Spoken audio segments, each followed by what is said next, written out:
მოგესალმებით ჟორდანის სამეცნიერო ცენტრის სახელით. დღეს განხილული იქნება ძალიან ბევრი საინტერესო თემა სამეცნიერო მიმართულებით, კერძოდ ორთოპედია, ტრავმატოლოგიის კუთხით, რომელსაც წარმოგიდგენენ ამავე ცენტრის ორთოპედ ტრავმატოლოგები, ბატონი დავით ზაქრაძე, მტევნის ქირურგი. ბატონი მერაბ ვარძუკაშვილი, ორთოპედ ტრავმატოლოგი, სპორტული მედიცინის ექიმი. ბატონო მერაბ, ესეთი საინტერესო საკითხი წარმოიშვა. თქვენ აქ ხშირი შეხება გაქვთ, ასე ვთქვათ, სპორტსმენებთან და როგორ ფიქრობთ?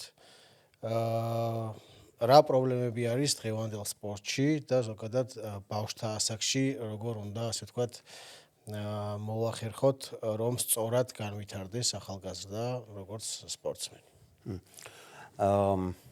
მოდი, ასე ვთქვათ, დავიწყოთ ჯერ ესე მარტივად პირველი ნაბიჯებით, ესე ვიტყვი. ფეხს რო აიდგავს მაგის მერეც რომ გარკვეული ფიზიკური დატვირთვა. ხო, ძალიან ესეთი სენსიტიური არის ყველა მშობლისთვის რა. ყველა მშობელს უნდა რომ ეხლა თავისი შვილი ძალიან ძლიერი სპორტსმენი იყოს.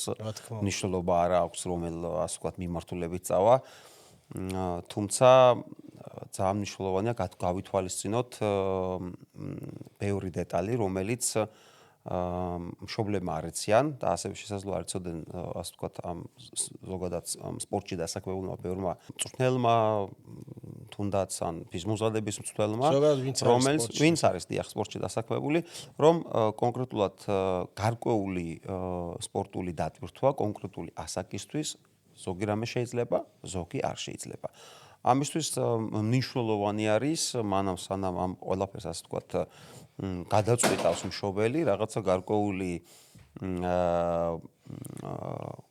რეკომენდაციები, მოდი ასე ვიტყვი, მიიღოს შესაბამისი სფეროს სპეციალისტისაგან, რომ ყველას უნდა თავის შვილი მესი ან რონალდო იყოს, ან მით უმეტეს კვარაცხელია, ხო, ეხლა მით უმეტეს დღევანდელ ასე ვთქვათ ჩვენს რეალობაში საკმაოდ ასე ვთქვათ, ისეთი არის სენსიტიური მომენტია, მაგრამ ეს ძალიან ბევრ შრომას მოითხოვს, ძალიან ბევრ თავდადებას და ძალიან მნიშვნელოვანია სწორი ფიზიკური დატვირთვა. იმისთვის რომ სწორად განვითარდეს, იმისთვის რომ სწორი მიმართულება მიიღოს ამ ფიზიკურმა დატვირთვამ და ჩამოყალიბდეთ როგორც პროათლეტი, რასაც ასე ვთქვათ ეძახიან თანამედროვე მედიცინაში. მე მსმენია, რომ არსებობს ზოგიერთ განვითარებულ ქვეყანაში გენეტიკური ტესტები, რომლის მიხედვითაც შეიძლება დაადგინო, რომელი სპორტისკენ არის, ასე ვთქვათ, ბავშვი მიდრეკილი და რომელ სპორტში მიაღწევს ის წარმატებას. ძალიან კარგი, ასე ვთქვათ, შეკითხვაა, რატო და ჩემი აზრით ცოტა ჩვენ შორს ვართ ამ საქართველოს რეალობა ამ მიმართულებით, თუმცა რა თქმა უნდა ეგ ტესტები არის, აქ ტესტების საშუალებით ხდება განსაზღვრა, მოდი ასე ვიტყვი, უფრო მეტად ახლა კონკრეტულ სპორტის სპეციფიკას არ ეხებიან, თუმცა ეხებიან ვთქვათ გამძლეობაზე უფრო მეტი ასე რესურსი აქვს. კი ბატონო, ჭადრაკს ნამდვილად აჭირდება, თუმცა სხვა მიმართულებითაც შეიძლება ფიზიკურ კონდიციებთან დაკავშირებით, სისწრაფეზე უფრო მეტი ასე ვთქვათ მონაცემი აქვს ბავშვს გამძლეობაზე თუ ასე შემდეგ, ასე შესაბამისად არჩევენ უკვე მერე ამ ასე ვთქვათ იმ სპორტის სახეობას, მოდი ასე ვიტყვი, ეს შეიძლება იყოს ძლეოსანი, შეიძლება იყოს ფეხბურთელი, კალათბურთელი თუ რაც იქნება. და რა შედეგები მოაქვს, ხო, ჩვენ ერთად გვიმუშავია სპორტულ აკადემიებში და რა შედეგები მოაქვს, ოდესაც არ ითვალისწინებენ, ასე ვთქვათ, ექიმის რეკომენდაციებს, იგივე მშობლები, იგივე მწვრთნელები, ხშირი ტრავმატიზმი, ბავშვი ნიჭიერია, მაგრამ ტრავმების გამო, არასწორი ვარჯიშების გამო, მერე ასე ვთქვათ, ვერ აღწევს იმ დასახულ მიზანს, რაც მის მას და შესაბამისად მის ოჯახს და მწვრთნელებს გააჩნიათ. კი, ნამდვილად 20 წელიწადია უკვე რეალურად რაც მე პირადად ქართულ სპორტში ვარ დასაქმებული და 20 წლის განმავლობაში ძალიან ბევრი ნიჭიერი მინახია ბავშვი, რომელიც თავის ასაკში ერთი თავით ასე ვთქვათ სჯობს ყველას, თუმცა კონკრეტული არასწორი, მოდი ესე ვიტყოდი, არაადეკვატური ფიზიკური დატვირთვის შედეგად მიდის საკმაოდ ძლიერ, ასე ვთქვათ, ტრავმამდე, რომელიც ცუდ დახს ასვავს მის პერფორმანსს და შესაბამისად მისი სპორტული კარიერა, რა თქმა უნდა, ყველანაირად, პირველ რიგში ჯერ ფიზიკური, რომელსაც მე შესაბამისად ფსიქიკური, ასე ვთქვათ, ხო, რა თქმა უნდა, ეხლა ფსიქოლოგიურად ის ადამიანი ბავშვი ძალიან, ასე ვთქვათ, წავეთ აღიქვავს ამ ყველაფერს, ისტრესება, ეს არის შინაგანი და გარეგანი ფაქტორი, ექიმი არ უყურს, როდესაც სიმართლეს ეუნდებიან, კი ბატონო. ეს პირველ რიგში მისი შინაგანი ფაქტორები, ეს ტრავმა კონკრეტულად, გარეგანი მე ის ზეწოლა, რომ თვითონაც თავისი სამეგობროდან, ან მწვრთნელებისგან, ან რა ვიცი, ვინც არის საზოგადოებისგან, რომ იმდენად ნიჭიერი იყო, რომ ყველა ელოდა მის, ასე ვთქვათ, გაბრწყინებას და მაღალ დონეზე, ასე ვთქვათ, რაღაც მის პერფორმანსს, სამწუხაროდ ხვდებიან უკვე იმ მწარე რეალობის ფონზე, როდესაც ეს ძალიან ცუდად მოქმედებს ეს ტრავმა მათ როგორც ფიზიკური, ისევე ასე ვთქვათ, ფსიქოლოგიურ მდგომარეობას და უკვე განვითარების ვლასაესთაც უჭირთ მე. რომელი არის შენ უფრო მეტი გამოცდილება გაქვს, რომელი არის, ასე ვთქვათ, მოზრდილების რომელი დაავადებებია მოზარდებში ბოდიში, რომელიც ვითარდება, ასე ვთქვათ, ეს სპორტული დატვირთვების შედეგად. ყველაზე ხშირი რომელი პრობლემა? ყველაზე ხშირად რასაც ვთქვით, ეხლა სტანდარტულად ყველასთვის ცნობილი არის ეგრეთ წოდებული შლატერის დაავადებას, რომ ეძახიან, ანუ ოზღუდ შლატერის დაავადება, რომელიც გარდატეხის ასაკში, რასაც პუბერტალურ ასაკს ეძახიან, როდესაც ბავშვი იმყოფება სწრაფი ზრდის პერიოდში, როდესაც უცბად იმატებს სიმაღლეში, ფიზიკურ დატვირთვების ფონზე, მე ვიტყოდი, აქ არაადეკვატურ ფიზიკურ დატვირთვას, შეიძლება ფიზიკურ დატვირთვა იყოს ადეკვატური და თავიდან ავიცლოთ გარკვეული პრევენციული ღონისძიებებით ეს პრობლემა, არაადეკვატური ფიზიკურ დატვირთვების ფონზე ღიზიანდება უბრალოდ ეს წვივის დიდი ძვლის ბორცვი, სადაც უმაგდება კვირისთავის საკუთარი ოკ და იწვევს, ასე ვთქვათ, ერთგვარ თავიდან დისკომფორტს, რომელიც შემდგომ უკვე დატვირთვების ფონზე უფრო და უფრო ძლიერდება. ჩივილი ყველაზე მთავარი, რასაც ბავშვები ამ შემთხვევაში ახასიათებენ, არის ის, რომ ტკივილი იწყება უფრო დატვირთვის შემდგომ. აი, ექიმო გეუბნებიან, რომ ვთამაშობ არაფერი, თუმცა სახლში რომ მივალ, მე მეწყება ტკივილი. ეს არის ერთ-ერთი კლასიკური მანიშნებელი იმის, თუ ასე ვთქვათ, რასთან გვაქვს საქმე. ნუ რა თქმა უნდა, მას დამატებით კიდე სიმპტომატიკაც ახლავს, ხელით უნდა გაისინჯოს, ირეგულარულობა აქვს, მუხლის სახსრაზე თითქოს გამუბერილია ომშობელი ესე აღნიშნავს, რომელიც პალპაციით თითის დადებით მტკივნეული არის.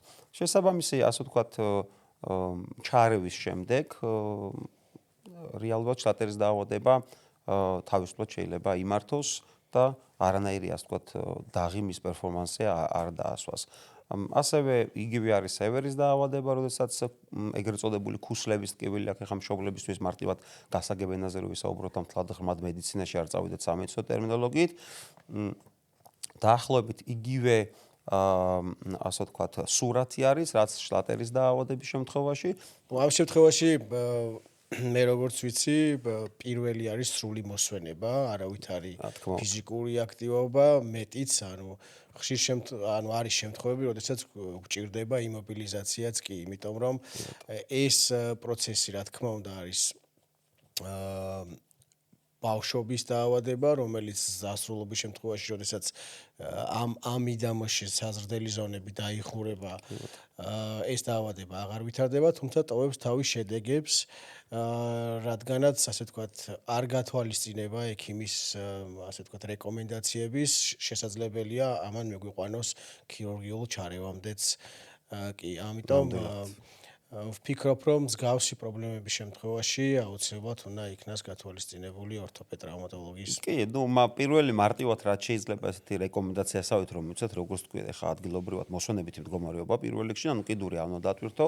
შეუძლია თუ რაიმე სახის, ასე ვთქვათ, ისეთი სიმხურვალის შეგრძნებას გრძნობს, ან ის ტკივილია, რომელიც შემაწუხებელია, პარალელურად შეუძლია მარტივად ვთქვათ, რამე ანთებისაწინააღმდეგო მედიკამენტი სტანდარტულად, რასაც აძლევენ ნუგროფენს ბავშვთა ასაკში, პარაცეტამოლის მიცემა, რათა ეს ტკივილის კუპირება მოხდეს და ლოკალურად ცივი საფენიც ისეთი შემთხვევა არ ქონია 10 წლის ბავშვი მოყავთ და აი ზე გაქვს გადამწყვეტი თამაში, ლიგის ფინალს თამაშობს და კი, საკმაოდ ბევრია. გადავაგორეთ და ამ დროს 10 წლის ბავშვი რომელსაც თელი ცხოვრება წინ აქვს. კი, აი სამწუხაროდ აი მაგას ვიძახდი ზუსტად რომ გარეგანი ასე ვთქვათ ზემოქმედებითი ძალიან ბევრი ბავშვი აი ამის გამო ცოტა არ იყოს ისტრესება და ცუდად მოქმედებს, თვითონ პირველ რიგში გასათვალისწინებელია რომ ის არის ადამიანი, ის უნდა იყოს ჯანმრთელი. შემდგომ ამისა უნდა იყოს დანარჩენი. თუ ჯანმრთელი ვერ იქნება ვერანაირ სპორტში ვერაფერს წარმატებას ვერ მიაღწევს. ფაქტია რომ ან პროფესიონალური სპორტი დიდი მიზეზი არის გამომწვევი ინვალიდიზაციის, ხო? იმიტომ რომ ასეთი ასე ვთქვათ ფიზიკური დატვირთვები მერე იწვევს მეორად ცვლილებებს იგივე ძვალსახსროვან სისტემაში, კი ბატონო. ანუ გულსიზრდახთა სისტემაში, ამიტომ მაქსიმალურად უნდა ასე ვთქვათ დავიცვათ ადამიანის ჯანმრთელობა. კი ბატონო, მაქსიმალურად პრევენცია უნდა მოვახდინოთ იმისი, რომ არ დაასვას ესეთი ცუდი დაღი.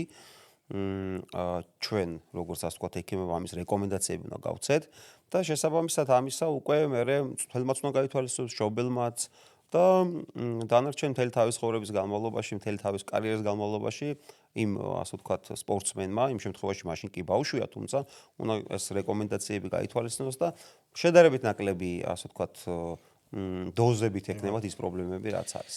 აი რა პერიოდულობით უნდა მოხდეს სპორტსმენი ბავშვის შემოწმება ექიმის მიერ და რა ასაკიდან უნდა დავიწყოთ? აი ეს არის მნიშვნელოვანი. ძალიან კარგი კითხვა არის და კითხვა არის ზუსტად ასე ვთქვათ გათვლილი ჩვენ საზოგადოებაზე, მე ესე ვიტყოდი, იმიტომ რომ ბევრს აწუხებს ეს კითხვა.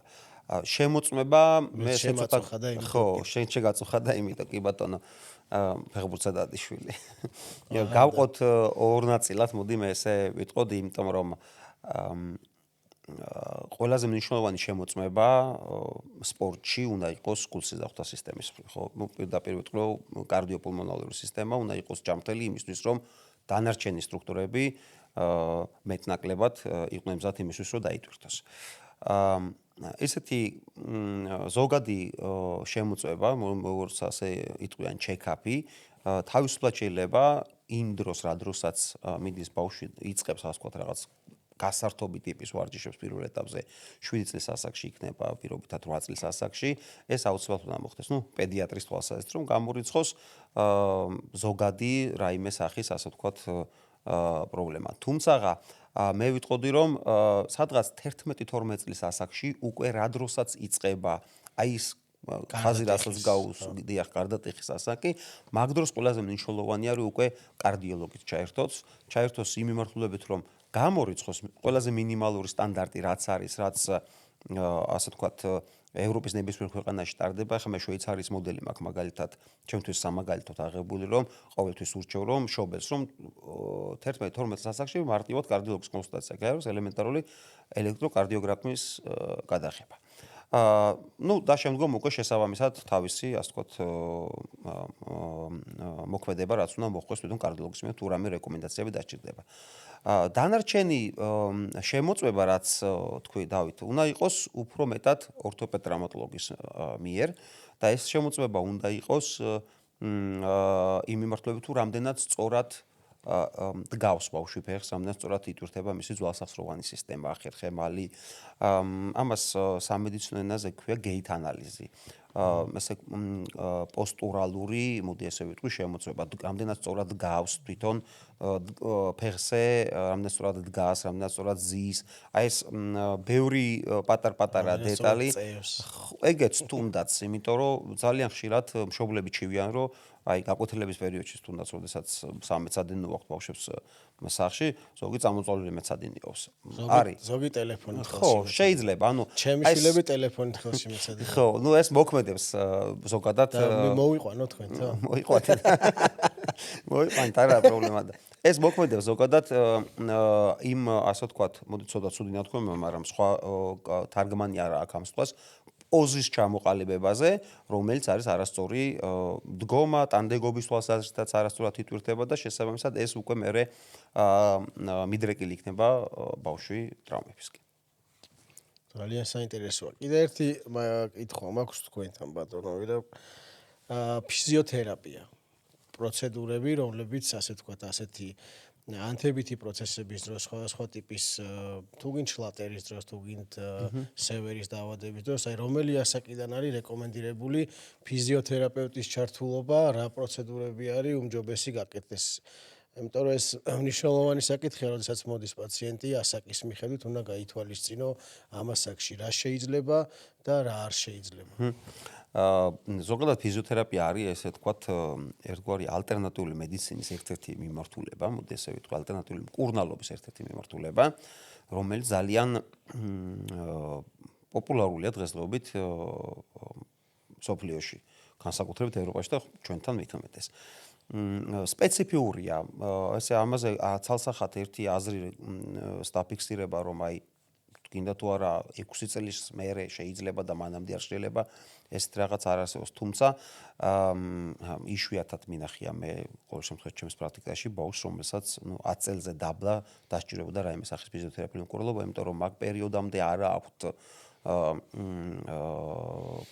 ისეთი დატვირთვა და ისეთი ასე ვთქვათ ტრავმა ბავშვებს, რომ სჭირდებოდეს. თუმცა ფიზიოთერაპიულ მკურნალობას მე ვგულისხმობ აქ აპარატულ ფიზიოთერაპიას, როგორც შეიძლება იყოს ულტრაბგერითი თერაპია, რომელიც ძალიან პოპულარულია, ელექტრული სტიმულაცია და ასე შემდეგ. მაგრამ პოსტტრაუმული პაციენტები, თუნდაც იგივე ბავშვი ხა ყველაზე ხშირად რაც შეიძლება მოვიდეს, რაღაც მოიტეხა ხელი, ხომ?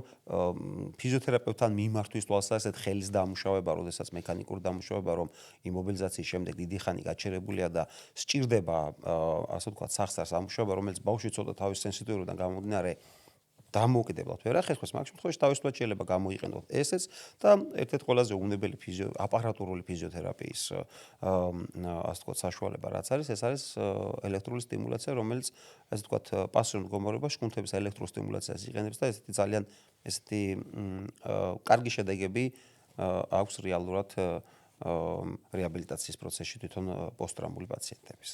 მე ვფიქრობ, რომ უფრო ინდივიდუალურია ეს ყველაფერი და უნდა შეირჩეს იმ მდგომარეობიდან გამომდინარე თუ რა დიაგნოზიც აქვს იმაზე ვთანხმდებით, რომ ყველასთვის არა. ყველა დაავადება არის ინდივიდუალური და არ არსებობს ორი ერთნაირი რა თქმა უნდა, რა თქმა უნდა. კი ბატონო, ეს თემა ბავშვების თემა რო გავაგზავნოთ, როგორი უნდა იყოს ასე ვთქვათ სახლში ბავშვის ასე ვთქვათ მოქცევა, მაგიდასთან ჯდომა, იგივე ვთქვათ სკოლაში ჩანთის ტარება და რა ტიპის ასე ვთქვათ შეზღუდვები აქვს ან რეკომენდაციები ვთქვათ ორთოპედ ტრავმატოლოგებს განსაკუთრებით აი თქვენი კუთხით. რეალურად შეზღუდვა ცოტა ისეთი ნათქვამია, იმიტომ რომ ბავშვი რა უგზალავ არ იმეცადინო, თუმცა რაღაც გარკვეული ჯდომის ჰიგიენა უნდა დაიცვას, ხო, ის მარტივად რო ვთქვათ. თუ დაიღალა კავშირში არის ეს კავშირში არის იგივე ხერხემლის პათოლოგიებთან, დეფორმაციებთან, რაც ასე ვთქვათ, ანუ ეს რეალურად ესე არის თუ ეს უბრალოდ ხალხში გავრცელებულია თუ ასე ვთქვათ. კი ბატონო. ნახეთ, მოდი ასე ვთქვი, არასწორმა ჯდომამ შეიძლება არ ქონდეს არანაირი კავშირი. შეიძლება სკამს მიაღებინოს დეფორმაცია. თუმცა თუ არ არის მაინც განპირობებული რაღაც ასე ვთქვათ გენეტიკური ფაქტორებით, ეხა პირდაპირ ვეთქვი, რომ არასწორი ჯდომისგან სკოლიოზი შეიძლება არ ჩამოყალიბდეს. ეხა ეს ყველა მშობელმა მე მგონი იცის ამას არაფერი ასე. მე მგონი არ იცის, მაგრამ ეცოდინება დღე. ნუ ეს მე ასე მგონია ყოველ შემთხვევაში. თუმცა შეიძლება ჩამოაყალიბოს პრობლემა, რასაც ქვია ტანდეგობის დარღვევა, იმიტომ რომ მხარეობის თვალსაზრისით არასწორი ჯდომის თვალსაზრისით, ჩანთის ტარების თვალსაზრისით. რა განსხვავება არის, თქვათ, ხერხემლის დეფორმაციასა და ტანდეგობის დარღვევას? ნუ სკოლიოზს რაც შეეხება რეალურად ეს სკოლიოზი უფრო იმიტომ რომ ორივე არის დეფორმაცია. ორივე დეფორმაცია, თუმცა ეს სკოლიოზი არის უფრო გენეტიკურად განპირობებული, არ არსებობს ეს რამე კონკრეტული ერთი ეტიოლოგიის თვალსაზრისით. რამე მიზეზი, რომელთაც შეიძლება სკოლიოზი ჩამოყალიბდეს, ეგეთი რაღაც არ არსებობს. ტანდეგობის დარღვევა არის უბრალოდ პოზიციური მდგომარეობა, რადგან კუნთების ასიმეტრია ვითარდება, რომელიც თავისუფლად შეიძლება გამოსწორდეს შესაბამისი ვარჯიშებითაც. იგივე სკოლიოზის ანტაგონისტური კუნთების აქტივაციის თვალსაზრისით, კი ბატონო. თუმცა ანალოგიური მიმართულებითაც შეიძლება შედეგი მივიღოთ, როდესაც სკოლიოზთან გვაქვს საქმე, ხო, თავისი ასე ვთქვათ ხარისხის და მიხედვით. მიხედვით, ხო? ეხლა პირველი ხარისხის გორიოზე პირდაპირ ნაჩვენებია რეალურად სამკურნალო ფიზკულტურა, რომელიც ძალიან კარგად მოქმედებს და ძალიან კარგ შედეგებს იძლევა. აი შროტის მეთოდი განსაკუთრებით, რომელიც ისეთი აქტუალურია და დროს, ასე ვთქვათ, გაუძლო კატერინა შროტის მიერ იქნა ჩამოყალიბებული ეს მეთოდი და ფანტასტიკური რაღაცაა ბავშვების, რომელსაც ძალიან კარგი შედეგი აქვს. ოღონდ ხას უსმენ ამას, ეს აუცილებლად პირველ რიგში მაინც ორთოპედ-ტრავმატოლოგის ან ხერხემლის სპეციალისტის მიერ იქნა უნდა გასინჯული ბავშვი და შესაბამისად დანიშნული.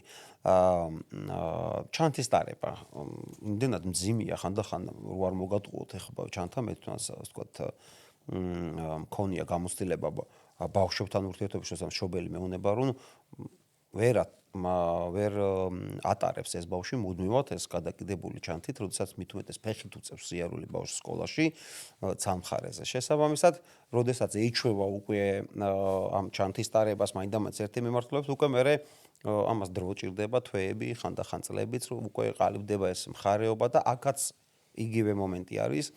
აქაც ის მიმართულება, რომ ანტაგონისტური კუნთებით გააქტივებით, უფრო შეგვიძლია რეალურად ამ მიმართულებით მუშაობა და შესაბამისი შედეგი. ძველი დრო უნდა დავაბრუნოთ და მე მქონდა ესეთი 4 ხად გადაკეცილი, ესეთი პაპკა და ორი რვეული და პაპკა და ორი რვეული, ხო? ხელს გავუყიდი ხოლმე და დავდიოდი ის სკოლაში. ხანდახან ეცადა.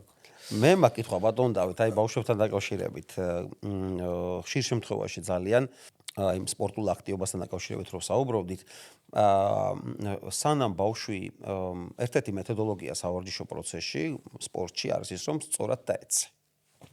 რომ ბავშვს ასწავლიან, სწორად აცემას იქიდან გამომდინარე, რომ აირიდო თავიდან რაღაც შესაბამის სერიოზული ტრავმა. თუმცა ძალიან ხშირად განსაკუთრებით ეს მოზარდებში ხშირია ეს გაშლილი ხელით დაცემა და მაგ დროს აი ტრავმები, რაც შეიძლება რეალურად შეხვდეს.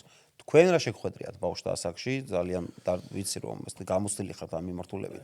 რა თქმა უნდა, ტრავმის, ასე ვთქვათ, დაზიანებაზე, ასე ვთქვათ, დიდ როლს თამაშობს ტრავმის მექანიზმი, როგორ ვითარდება ეს ტრავმის მექანიზმი და ძალა ტრავმის. ანუ არსებობს მაღალი ენერგიის ძალა, რომელიც, ასე ვთქვათ, სპეციფიურ მოტეხილობებს და დაზიანებებს განაპირობებს და არსებობს დაბალი ენერგიის ტრავმები. დაბალი ენერგიის ტრავმებით ძალიან ხშირი არის სხივის ძვლის მოტეხილობა, მისი დისტალური ბოლოსი.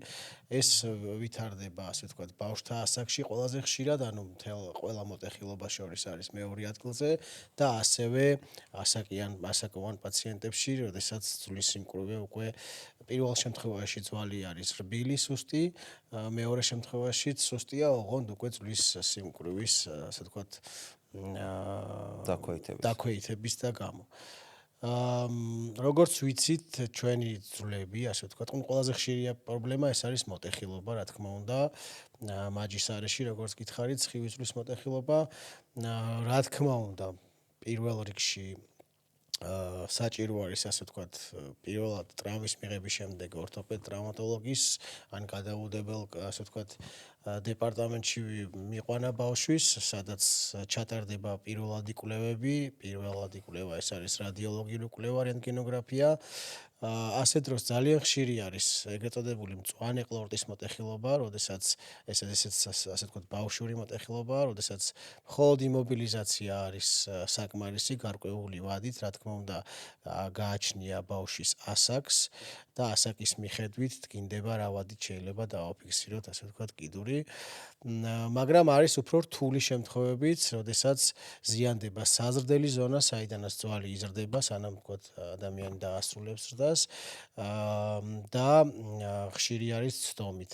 ასე დროს მაღალი რისკი არსებობს იმის, რომ დაზიანდეს ეს საზრდელი ზონა, რომელიც ჯერ გაძოლებული არ არის, მაგრამ ასე ვთქვათ, თავის ფუნქციას როგორც ხრტილოვანი ქსოვილი, უფრო რბილი ქსოვილი ასე ასრულებს და მისი დაზიანების შემთხვევაში არსებობს იმის ალბათობა, რომ კიდური არ გაიზარდოს ამ კონკრეტულ მიდამოში, სიგრძეში და განვითარდეს, ასე ვთქვათ, პოსტტრავმული დეფორმაცია კიდურის, რასაც ჩვენ, ასე ვთქვათ, რასაც მე სამწუხაროდ მოყვება ჩივილები შესაბამისი ასაკის მატებასთან ერთად და ჩივილები ფუნქციის დაქვეითება, ტკივილი, მოძრაობის შეზღუდვა, დეფორმაცია, ხილული, ასე ვთქვათ, კიდურის, რასაც მე ქირურგიული ჩარევა სჭირდება. აი თქვენი მიმართულებით როგორც ასე ვთქვათ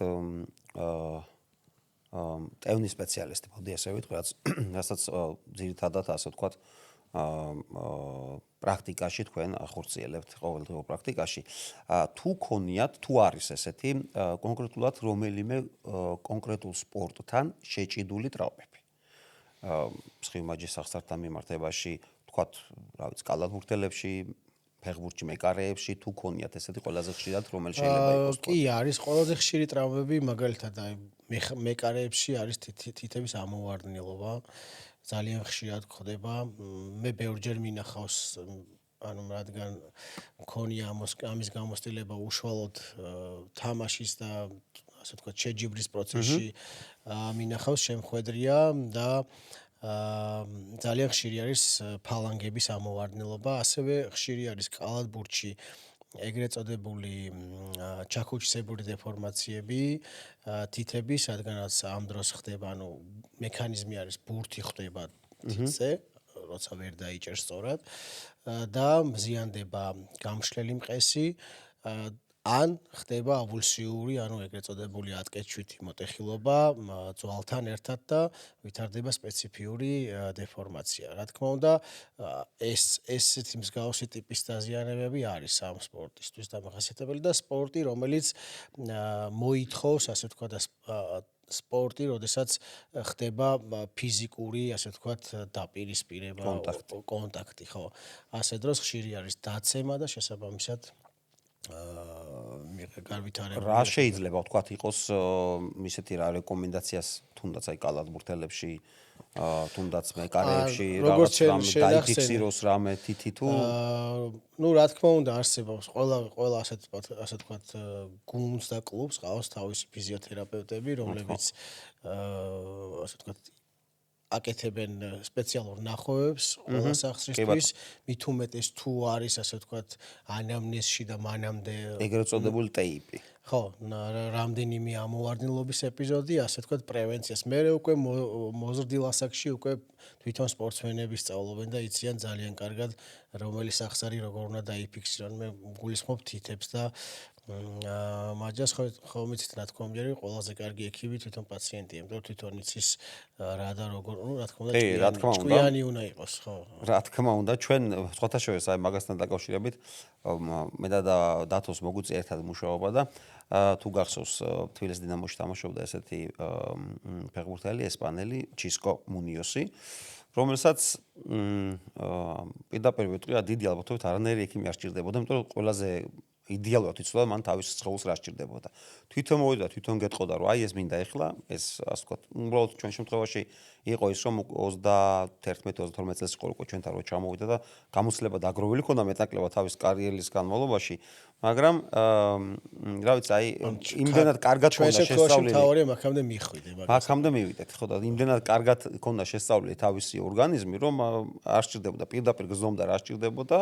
რაღაც რეკომენდაცია ჩვენი მხრიდან რაღაც ესეთი არასდროს არ დაგვჭირვებია მასთან ესეთი კომუნიკაცია და ახსნა რომ იცი რა შენთვის ეს კარგია შენც არა პირდაპირ იცოდა თვითონ რა სჭირდებოდა როდის რა და ხო ეგ ხა ჩვენ სფეროს არ განეკუთვნება თუმცა რა თქმა უნდა გარდა იმისა რომ ნიჭიერი ხარ გარდა იმისა რომ სპორტულად ასე ვთქვათ კარგი ხარ ინტელექტუალური მხარეც ხო ჩვენ აი მაგას ვიძახი ზუსტად რა ნახე ყველაზე მთავარი რა არის მთავარი არის ის რომ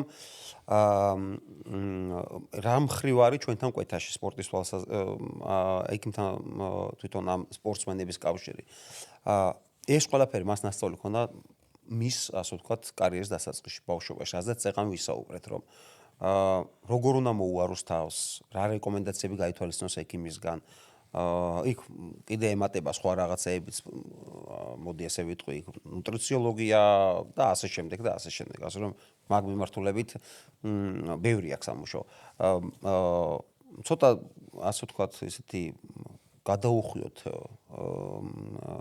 ნამეტანი მედიცინას რომ ვიტყვიან და მითები ტრავმატოლოგიაში თუ რამე ასე ვთქვათ ტრავმატოლოგია ორთოპედიაში თუ რამე გაგიგია ცოტა ამაზე რომ ვისაუბროთ ან იუმორიც რო ჩავართოთ შეგვიძლია. მე მაგალითად ხო სულად არ მინდა გამიგოს მსმენელმა, მაგრამ მსგავს რაღაცებს ვეძახი შამანობას.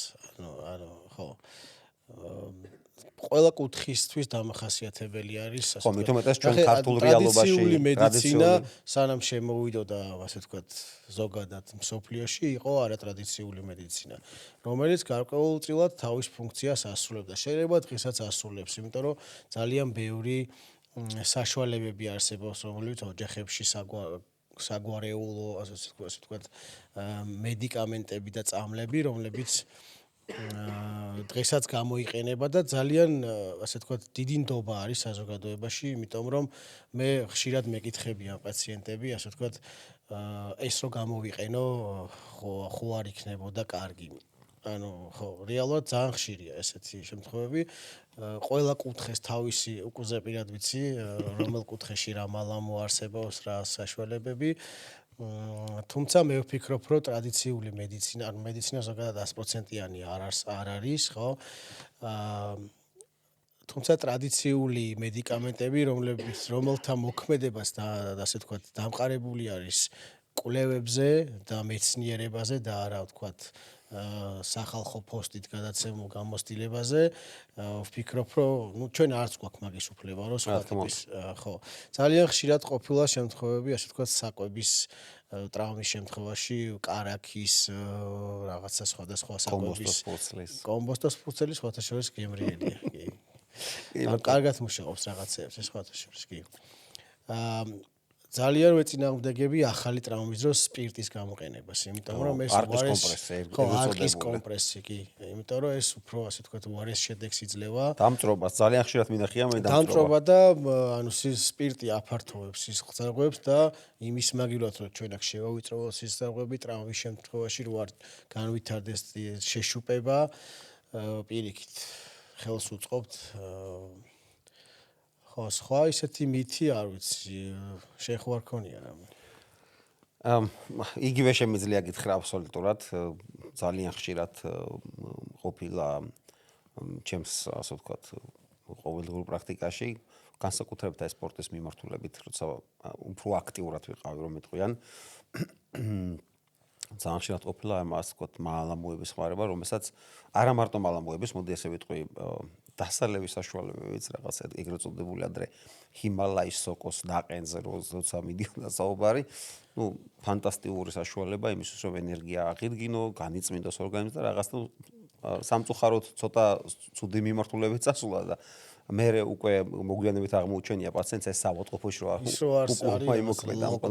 ლოკოკინას ექსტრაქტი. ლოკოკინას ექსტრაქტი ანალოგიურად. ოღონდ ეგ უნდა დალიო და მე ესტონ სუპერკანჩი ჩაიდო ჭიბეში. ესტონ სუპერკანჩი ჩაიდო ჭიბეში. კი ბატონო. ხო, არა, არის საკმაოდ ხშირია ეგ შემთხვევები და მე ასე ვფიქრობ რაღაც ერთგვარი რეკომენდაციასავით რაც შეიძლება ჩვენი მხრიდან მიეცეს.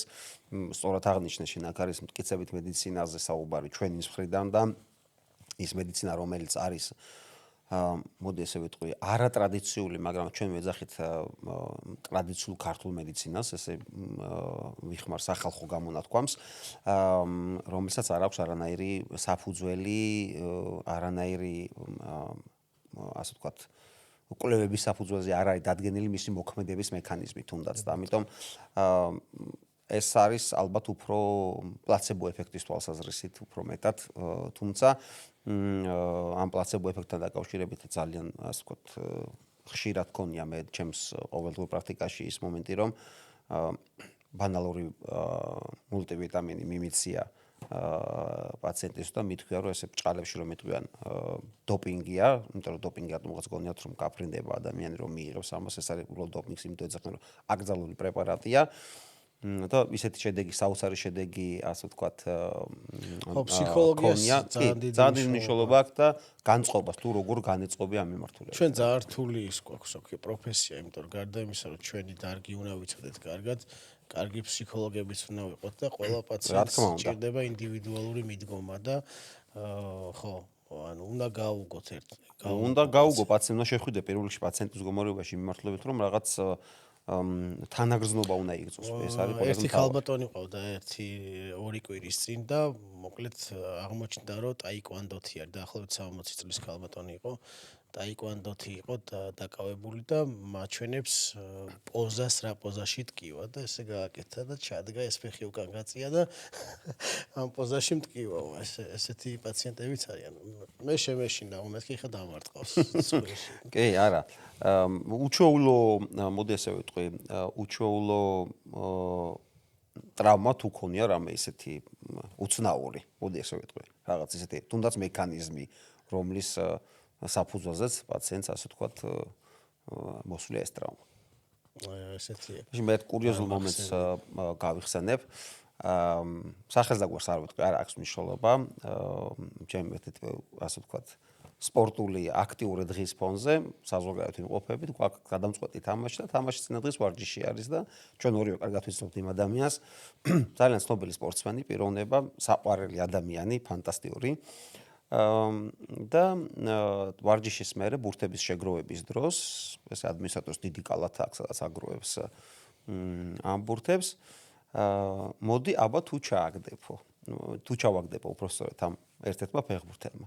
და ისეთი მონდომებული იყო, დამთავრებულია ვარჯიში, ბოლო ბურთია ჩასაგდები კალათაში და წავედით, რომ იტყვიან. რო ამუარტყა ფეხი ამ ბურთს, რომ უნდა დაემიზნა და კარგად ჩაეგდო, ამუთხარა, ამ თავისი ბუცით მიწა, ცოტა ცუდი უსორმასორო ზედაპირი იყო და მოიტეხა თითი. სამწუხაროდ გაუცდა მე 4 კვირის განმავლობაში ის იმობილიზაციით იყო, ის თამაშის გამოტოვა, რომელიც ათამაშა ქონდა, მნიშვნელოვანი თამაში სასახერულო რომ ის თამაში მოვიგეთ რეალურად, თუმცა ნუ აი ესეთი გაუთვალისწინებელი რაღაცებიც ხდება, იმიტომ რომ ბევრი ვიცი თვითფრენავში ცნობილი ფაქტი არის კანისარეს სანტიაგო კანისარეს ესპანელი მეკრეს ანალოგიურად ეს ბორტ გამცილებელმა ქალბატონმა ეს ურიკა რასაც დაატარებს საჭმელს ურიკა მიარტყა თუ ავსები მუხში და გაიხადა საოპერაციო ის მუხლი მაინც კი დაიზიანა როგორც მახსოვს ახლა მაშინ. კი, ბევრია ეგეთი რაღაცეები. მთავარი ჩემი აზრით ყოველ შემთხვევაში მთავარი კითხვასავით არ ვიტყვი, მაგრამ თემა.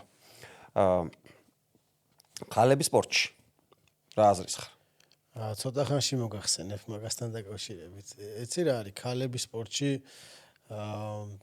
ჩემი აზრით მე ვემხრობი გენდერულ თანასწორობას პირდაპირ გეტყვი და ბევრი რამ რაც ქალს შეუძლია ზუსტად ერთი დღე მყავდა სამი შვილი დატოვებული სახლში და მე ვთქვი რომ მეორედ ამას აღარ გავაკეთებდი და ამის მერე მივხვდი ქალს რა ძალა აქვს. ეგეც სპორტია, ხო? ეს არის თავარი სპორტი კი. საოჯახო სპორტი ეს. ვფიქრობ რომ რა თქმა უნდა იმ ანატომიური და ასე ვთქვათ ფიზიოლოგიური სპეციფიკის გათვალისწინებით არ ჩამოუვარდება ქალბატონი მამაკაცს ჩვენთან როგორც ზოგადად სპორტი რა თქმა უნდა განვითარების ეტაპზე არის და ასევე ქალთა სპორტი და ძალიან ბევრი და ცნობილი წარმატებული ქალი სპორტსმენი ყავს ჩვენ ქვეყანაში. ერთადერთი მნიშვნელოვანი ფაქტორი ის არის რომ როგორც გითხარი ანუ ქალბატონებს თავისი ასე ვთქვათ ანატომიური და ფიზიოლოგიური თავისებურებების მიხედვით აუცილებელი არის სპეციფიური მიდგომა ასე ვთქვათ. კი, გეთახმები დავით ნახე მე რაღაც გარკვეულ ჩემ გამოცდილებას გავიზიარებ. დიდი ხნის წინ არ მოხსოვს მე მგონი 10 წელიწადზე მეტია უკვე შეიძლება უფრო იქითაც პირველი ექიმი ვიყავი საქართველოს ქალთა ნაკრებში ფეხბურთში ვინც იმუშავა. სად იყო მაშინ ასე ვთქვათ საქართველოს ნაკრები ქალებში ფეხბურთში როდესაც დაბიჯებს ვდგავდით პირველ დაბიჯებს სად ვართ ახლა საკმაოდ დიდი წარმატება. ბოლო პერიოდში ევროპის ფეხბურთის მმართველ ორგანოში UEFA-ში ძალიან დიდი მნიშვნელობა ექცევა იმ სპეციფიურ ასე ვთქვათ მიდგომებს რაც ზუსტად შენახსენე ანატომიური და ფიზიოლოგიური მიდგომები. აი ამ ყველაფრის გათვალისწინებით მოვიდა ფეხბურთი, ქალთა ფეხბურთი იმ დონეზე ევროპაში, სადაც რეალურად არიან ეხლა და აი საკმაოდ დიდი რესპექტი ჩემის მხრიდან, იმიტომ რომ ეს ბავშვები ვისაც რეალურად მე ფაქტურად ყოველდღურად მინიმუმ ერთი ქალი ფეხბურთელი მაინც ყავს, გოგონა ფეხბურთელი მაინც ყავს რომ კონსულტაციაზე რომ რაღაც ასე ვთქვათ აწუხებს, ისეთი თავდადებით ვარჯიშობენ, ისეთი მონდომებით ვარჯიშობენ და ისეთი ასე ვთქვათ, შემართება აქვს, რომ ეს თვითრეალიზაციის თვალსაზრისითაც იმდენად კარგად გამოდის ეს ყველაფერი, რომ დღესდღეობით ძალიან ასე ვთქვათ დიდ დატვირთვებთან უწევთ მათ გამკლავება. თუმცა მე ვიტყვი, რომ საკმაოდ ასე ვთქვათ მაგრად უმკლავდებიან და მე ასე ვფიქრობ, რომ ალბათ ერთ 5 წელიწადში უფრო იმ ტემპით, რა ტემპითაც მიდიან წინ, უფრო მეტად პოპულარული იქნება ჩვენს ქვეყანაში მით უმეტეს ეს სპორტი, თუმცა სხვა ქვეყნებში ძალიან ასე ვთქვათ წინ არიან, მაგრამ აი ეს სპეციფიური მომენტები, რაც გასათვალისწინებელია სამედიცინო მიმართულების მხრივ, საანატომიური და ფიზიოლოგიური, იმიტომ რომ მან გარკვეული ჰორმონალური ცვლილებების ფონზე უწევთ მათ ადაპტირება კონკრეტულად სავარჯიშო პროცესში და ეს რაღაც გარკვეულ ასე უფრო რთულია ვიდრე გარკვეულ დახს ასვავს. მე ერთი რაღაცის დამატება მინდა, რომ ანუ გარდა იმისა, რომ არსებობს სპორტი, არსებობს კიდე ჩვენთან ეს არის ტრადიციული ასე ვთქვათ ხელოვნების მიმდინარეობები, როგორც არის ცეკვა, ან ქართული ცეკვა, ან ბალეტი, ან ესეც ფაქტიურად სპორტთან არის გათანაბრებული და აქაც ძალიან ხშირი არის ტრავმები, აქაც ძალიან ხშირი არის ასე ვთქვათ ძვალსახსროვანი სისტემის დაზიანებები და აქ ესეც ბავშვობიდან იწყება და აქაც ძალიან მნიშვნელოვანი არის ეს გავითვალისწინოთ სწორი ასე ვთქვათ განვითარება იმ დატვირთვების რაც საჭირო არის თქვათ იგივე ცეკვის დროს რა. კი ბატონო, ნუ პირველი მე რასაც ვეკითხები რეალურად ჩემ პაციენტს, რამდენად ხშირად თუ იძახის რომ მოცეკვავია, რამდენად ხშირად ცეკვავ. ანუ კვირაში რამდენი დღე ხარ დაკავებული, რამდენი საათი. თუ პროფესიონალურ მოცეკვავეზე აქვს საუბარი, ეს ჩვეულებრივად მე ასე ვფიქრობ. ეს არის ჩვეულებრივი პროფესიული სპორტული კარიერა. თავისი გასტროლებით, ასე ვთქვათ, გზავრობებით, ჩეკრებებით, ხანგრძლივი რეპეტიციები და ასე შემდეგ. კი, რამდენიმე საათიანი, კი ბატონო, რეპეტიციებით. რომელსაც თავისი სპეციფიკა მოყვება. აქვე კითხვას დაგისვევ, დავით, აი ამ ეხა კარგად დაიწყე, რომ ტრადიციული მომენტებიდან გამომდინარე. სულ რაღაც რამდენიმე წლის წინ იყო რეალურად ეს პანდემია, რომელმაც გამოკეტა ყველა სახლში. არაფის გაკეთების სურვილის კი არ ქონდა, ყველა დაზაფრულები იყო, რაღაც ესეთი შოკი იყო ერთგვარად მსოფლიოსთვის ეს ყველაფერი, თუმცა როგორც კი გაიხსნა ასე ვთქვათ ეს და ნება მოგცეს რომ გვეცხოვრა ჩვეული რეჟიმით, ძალიან ბევრი პრობლემა წამოვიდა განსაკუთრებით იმ ადამიანებში, ვინც აქტიურად იყო ჩართული მანამდე სპორტში და თუ იგივე მომენტი შეიძლება იყოს ზოგადად არააქტიურ ადამიანებშიც. მე ვგულისხმობ ფიტნეს დარბაზებში სიახლოს რა. რამდენად ხშირად გაქვს ყოველდღიურ ცხოვრებაში, პრაქტიკაში, სამედიცინო პრაქტიკაში, მოდი ასე ვიტყვი, ერთგვარი overuse ინჯურები, ანუ გადატვირთვის შედეგად. კი ბატონო, სხვათა შორის ძალიან ხშირი არის დღესდღეობით არა მარტო პანდემია, რა თქმა უნდა ეს ბოლო პერიოდი აქცენტი, იმიტომ რომ ეს უცებ ჩავიკეთეს და მე გავხსნა. ასე ვთქვათ და ეს ძალიან კარგია, იმიტომ რომ ფიზიკური აქტივობა, ზომიერი ფიზიკური აქტივობა ერთნაირად კარგი არის როგორც ჩვენი გულსიზრდათა სისტემისთვის, ასევე ძვალსახსროვანი სისტემისთვის, კუნთების ტონუსში ყოფნა, ასევე ჩვენი სახსრები, ასე ვთქვათ, ამ გზით იკვებებიან სისხლით, როდესაც ფიზიკურად იტვირთება ადამიანი, ამიტომ ეს მისასალმებელი ფაქტია. თუმცა გამოუცდელობის ან ვთქვათ არასწორი კვალიფიკაციის სხვაზე საუბარი ცოტა გამიჭირდება, ვთქვათ, იგივე ფიტნეს ინსტრუქტორებზე, მაგრამ აქაც საჭირო არის, რა თქმა უნდა, გათვალისწინება ადამიანის შესაძლებლობების მისი, ასე ვთქვათ, აღნაგობის მისი, სხვადასხვა პარამეტრების, როგორც არის წონა, ასაკი, იგივე ვთქვათ სახსრების მდგომარეობა ძალიან მნიშვნელოვანია, ანატომიური, იმიტომ რომ არსებობს დისპლაზიური სახსრები, რომლებიც ადვილად ტრავმატიზდება, რადგან მათში მოძრაობის ამპლიტუდა იმაზე მეტი არის, ვიდრე უნდა იყოს, ვთქვათ, ნორმაში. თუმცა ესეც ნორმად ითვლება, მაგრამ ყოველთვის უნდა ვიცოდეთ, რომ ასეთი ადამიანისთვის რაღაცეები სხვანაირად უნდა გაკეთდეს. და რა თქმა უნდა საფეხურიობრიობა. ანუ რას ნიშნავს?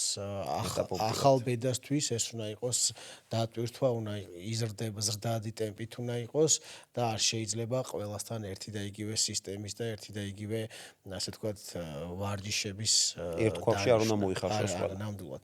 და მე ვფიქრობ, რომ რაღაც დონეზე საჭირო არის ჯანმრთელობის ცნობაც. ანუ ზუსტად უნდა ვიცოდეთ ადამიანის ზოგადი ჯანმრთელობა არის თუ არა შესაბამისობაში. იგივე კარდიოპულმონალური სისტემა. ხო, გულში ძაღლთა სისტემა. ამიტომ ეს არ არის რაღაცა თამაში, ეს არ არის მარტო ანუ ფორმაში ყოფნა. მოტივაცია. ეს არის ასევე ჯანმრთელობაც და პირდაპირ კავშირში არის. ძალიან ხშირი არის ჩემთან აი ამ overuse-ის გამო, გადატვირთვების გამო, მყესების ანთებები მაგალითად, ხო, ზედა კიდურებში, ასევე ქვედა კიდურებში კუნთმყესოვანი აპარატის დაზიანებები.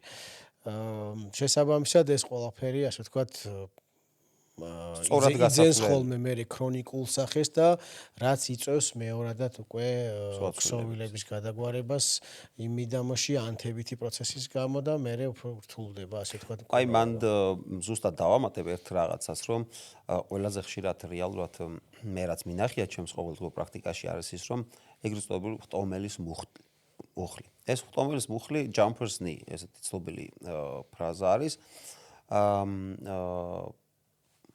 კონკრეტულად იმ შემთხვევაში ჩვენთვის პაციენტია, თუმცა რაღაც ფიტნეს დარბაზისთვის მარტივად რო ვთქვა, ჩვეულებრივ მომხმარებელი. შეიძლება იგივე ვიყო მეც, რომელმაც არ იცის მარტივად რო ვთქვა.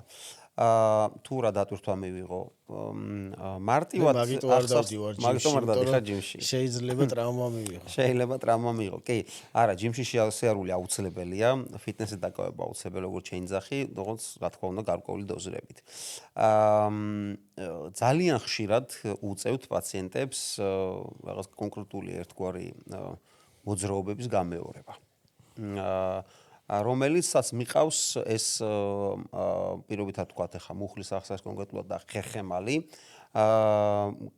კონკრეტული ცვლილებებისკენ, რომელსაც აი ეს დეგენერაციული ცვლილებები და დაგროვილი აკუმულირებული დატვირთვის ფონზე ჩამოყალიბებული ცვლილებები ეწყებათ მე, რომელიც ხანდახან შეუქცევადი არის, ხანდახან. რჩევა რა არის? ალბათ დამეთანხმები, რომ ორგანიზმი ისეთი რაღაცა ყოველთვის გაძლევს სიგნალს. გაძლევს სიგნალს, რომ იმისას, რომ რაღაც გარკვეულ ეტაპზე უნდა გაჩერდე და ტკივილით არაფერი არ გააკეთო. ალბათ ყველაზე არსებობს ესეთი ცნობილი ფრაზა გაიტანს. გაიტანს, ხო, ეს ჟარგონი ქართულად საკმაოდ პოპულარული არის სპორტში განსაკუთრებით, არენერვიულო გაიტანს. არა, ან გეკითხება პაციენტი, გავატანინო ექიმ, ნუ რა ვიცი, რას უნდა გავატანინოთ, გატანება სხვა რაღაცა ვიცით, კი ბატონო, მაგრამ სიგნალი ორგანიზმის არის ის, რომ ტკივილის ფონზე არაფერი არ უნდა გავაკეთოთ. ეს არის ძირითადი რეკომენდაცია, ალბათ რაც ყველაზე მნიშვნელოვანია. მოდი მაშინ თქვა, აი რა დროს უნდა მიმართოთ, თქვა, რა დროს უნდა მოვიდეს შენთან პაციენტი. კონკრეტულად ამ შემთხვევაზე თუ ვისაუბრებთ რა სიტყვაზე ფიტნეს დარბაზში ამ შემთხვევაზეც და ზოგადად ნებისმიერ შემთხვევაში ნებისმიერ ძვალსახსროვანი სისტემის პრობლემების გავს კუნთოვანი სისტემის პრობლემების მოდი ესე დავყოთ რა მივიღეთ ტრაუმა სიტყვაზე მე მქონდა მიმართო ტრაუმატოლოგს მე მქონდა აი გუშინ წინ მომიწია ქირურგიულად ჩარევა პაციენტზე რომელსაც ჰქონდა ტრაუმა და ოჯახში გადაწყვეტეს რომ ანუ თითის ტრაუმაა და ბურთი მოხდა თითზე და არაფერი ნუ გაიulis და გავიდა ერთი თვე და ეს გოგონა მოვიდა ჩემთან მე წავიყვან ჩემი გამოცდილებით პატარა გამოცდილებით წავიყვანე რენტგენზე და აღმოჩნდა მოტეხილობა ანუ რომელსაც დაჭირდა ქირურგიული ჩარევა რომელსაც დაჭირდა უკვე ქირურგიული ჩარევა რაც შეიძლება პირველად რომ მოსულიყო ტრაუმის მიღების მომენტში ან მერე ეგრევე თავიდან აგვერიდებინა. ამიტომ ერთი დავაზუსტოთ რომ ტრაუმის მიღების შემდეგ აუცილებელი არის ექიმთან ვიზიტი. აუცილებლად. შესაბამის ხო, შესაბამის, ნუ ტრაუმატოლოგ ორთოპედია არის აქ საუბარი, იმიტომ რომ შეიძლება ისეთი რამ გამოგვეპაროს, რაც მერე შეიძლება ცოტა დაგვიანებული იყოს. ეს შედეგზე იმოქმედოს. და ისეთი პრობლემების შემდეგ, როდესაც გვაქვს ტკივილი სახსრებში ან კიდურებში, გვაქვს მოძრაობის შეზღუდვა, ხო? შეშუპება, შესიება იმ მიდამოებში დეფორმაცია, ანუ ამ შემთხვევებში, რაც ეხება კიდურებს, ანუ როგორც გადაუდებელ, ისე ქრონიკულ შემთხვევებში აუცილებლად უნდა მიმართოთ. კი, იმიტომ რომ მან ყველაზე მთავარი გასათვალისწინებელი ის არის, რომ ზოგადად ქვეითება შრომისუნარიანობა ადამიანის. და ცხოვრების ხარისხი. ხო, რა თქმა უნდა, შრომისუნარიანობა და ქვეითება პირდაპირ გავლენას ახდენს ცხოვრების ხარისხს და შესაბამისად ამისა ეს უკვე ნიშანი არის იმის, რომ რაღაც არასწორი ხდება. ნიშანიზებიდან. რაღაც არასწორი ხდება და ამიტომ აუცილებლად უნდა გაიაროს შესაბამის კონსულტაცია ორთოპედ-ტრავმატოლოგთან, რომელიც მიმართულებას მისცემს და როგორც თქვი, აარიდებს, დროულად მიმართვა აარიდებს შემდგომ სხვა სერიოზულ პრობლემებს. ამასთან ერთად მნიშვნელოვანი არის სუფთა ჰაერი, ამიტომ ჟორდანიას სამედიცინო ცენტრში სუფთა ჰაერისა და კვალიფიციური მომსახურება. ტრავმატოლოგ ორთოპედებიც არიან. მოდი ვისაუბროთ იმ მიმართულებაზე, რასაც მტევნის ქირურგია ქვია. ზოგადად მტევანი და ზედაკიდური, მოდი ესე ვიტყვი, და მტევანი განსაკუთრებით ძალიან მნიშვნელოვანი ასე ვთქვათ ნაწილია ჩვენი ცხოვრების, რითაც ყოველდღიურად ვასრულებთ რაღაც გარკვეულ ასე ვთქვათ რუტინულ დავალებებს და ძალიან ხშირად გვხვდება ხოლმე მოდი ესე ვიტყვი საწარმოო ტრავმები, რაღაცა სპორტული ტრავმები, რაზეც ვისაუბრეთ, თუნდაც იგივე ანომალიები თანდაყოლილი. რა შეგიძლია გითხრა ამის შესახებ, რა გამოცდილება? ზოგადად მტევნის ქირურგია არ არის ახალი დარგი. და ბოდიშგიხტი, ანუ აქვე დავამატებ, ანუ აი დაიწყე, თუმცა კითხვასაც ვიტყვი, რომ რა ისტორია აქვს მტევნის ქირურგია საქართველოში? სწორედ ამით მინდოდა დაწყება, ზოგადად მტევნის ქირურგია არ არის ახალი დარგი. და რა თქმა უნდა ყველა სახის ქირურგია, რაც არსებობს დღესდღეობით, არის დაკავშირებული ომებთან. ანუ პირველი მსოფლიო ომი, მეორე მსოფლიო ომი რომ არ ყოფილიყო, დღეს მედიცინა ესეთი განვითარებული არ იქნებოდა.